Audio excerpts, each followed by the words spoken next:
Good morning. Today's message is be strict with yourself and tolerant of others. I've always liked that saying because it was one of my dad's favorite sayings. So, what does it mean? It simply means that you should take care of the things that you can control. Take care of yourself.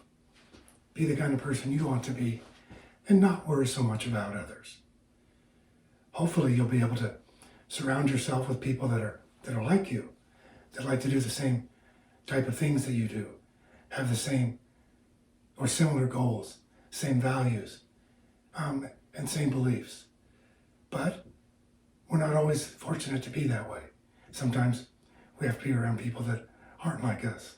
If that happens, be kind, be patient, be forgiving of others, and try not to focus on their faults. Instead, focus on yourself, improve yourself, follow the rules, be a good member of society. Now, for a few minutes, I want to talk about something that is important. It's something that you might run into in your life, and that's gun safety. Now, in this country, there are a lot of guns. It's estimated that almost half of the households in the entire country have a gun in their home. So there may come an occasion where you're playing with a friend or some friends, either in someone else's home or outside, where one of the other playmates will say something about a gun, like, let's look at this gun, or here's a gun we can play with, or something along those lines. I know a friend who has a gun. If that situation arises, I want you to be safe. So remember this, the only one that should teach you about guns are your parents. Should never be your friends, should never be your playmates, should never be the friend of a friend. And if you ever find yourself in a situation where with kids around only, there are guns, I want you to do 4 things. First, stop. Right there. Stop. Number 2, I want you to leave the gun alone. Don't touch it. Don't play with it. Don't pick it up, even if it looks like a toy. Number 3, leave that area immediately. Go. Don't stay and play, even if the other kids are playing. I want you to leave immediately. Tell them all to leave. And 4, tell an adult. Tell an adult right away. Now, Papa Steve loves you and wants you to be safe. So if you do those 4 things, I'm confident that you'll be fine. And an adult will take care of the situation. Okay, so today, let's talk about batteries. So what do we know about batteries? First off, there's a lot of different kinds of batteries. You can see here, I have a battery that's bigger for this flashlight.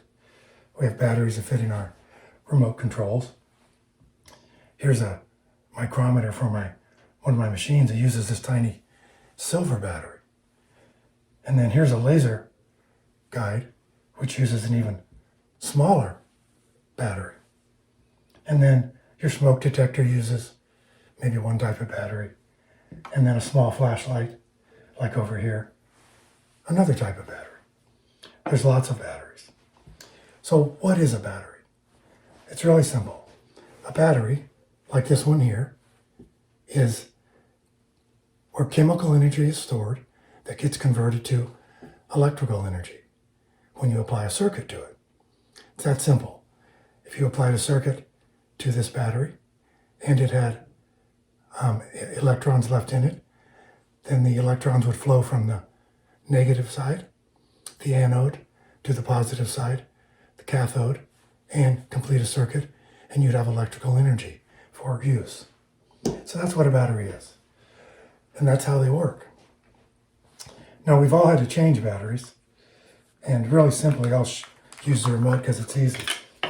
When you're looking at the inside of a remote, or almost anything, that takes batteries, there's a positive and a negative. And for the battery, it's pretty simple. The part of the battery with the little bud on top is the positive, and the flatter side of the battery is the negative. The negative almost always goes on the spring, where the positive would go on the other end. So in this instance, in your remote, the batteries face different directions. So if you have to change a battery, look for the positive and the negative, and you'll have good success. Now, you also know that you have batteries that you can charge. Your phone, your iPad, even your Tesla jet, your electric car, you may have to charge at times. Well, how does that work? All that charging does for a battery is to add electrons to the battery. It just adds more electrons. And those electrons are stored in the chemical compounds in the battery so that they can later be converted to electrical energy when you apply a circuit. Now that's a real quick and simple lesson on batteries, but hopefully it explains it a little better and you understand how what you're doing works. So, next time your iPad dies, Calvin, I want you to think, I must need more electrons. This is Pop Steve's Workshop, and I'm Pop Steve.